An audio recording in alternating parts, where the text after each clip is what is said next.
करुणा शर्मा भेटणार देवेंद्र फडणवीसांना, कारण काय? नमस्कार, मी आरती. आपण पाहत आहात लोकाशा टीव्ही न्यूज चॅनल. मागच्या काही काळात करुणा शर्मा मुंडे यांनी सोशल मीडियाद्वारे आपली मुद्दे मांडत मंत्री धनंजय मुंडे यांना अनेकदा अडचणीत आणलं. संतोष देशमुख हत्या प्रकरणात वाल्मिक कराडवर आरोप होत असल्याचे धनंजय मुंडे यांच्या अडचणी अधिकच वाढल्या आहेत.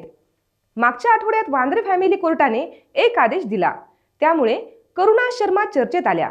वांद्रे फॅमिली कोर्टाने धनंजय मुंडे यांना करुणा शर्मा यांना महिन्याला पोटगीपोटी 2 लाख रुपये देण्याचे आदेश दिले. आपण धनंजय मुंडे यांच्या पत्नी आहोत असा करुणा शर्मा यांचा दावा आहे. त्यासाठी मागच्या काही वर्षापासून त्यांची लढाई सुरू आहे.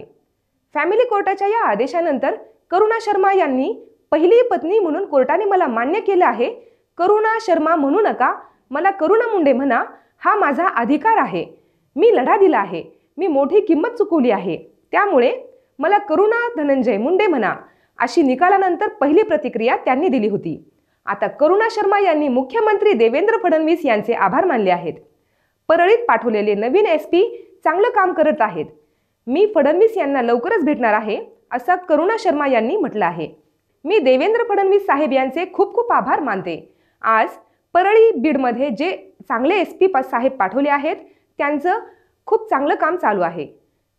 जे परळीत गुंड आहेत त्यांना उचलून जेलमध्ये टाकण्यास जे काम सुरू आहे, त्याच्यासाठी मी फडणवीस साहेबांचे खूप खूप आभार मानते.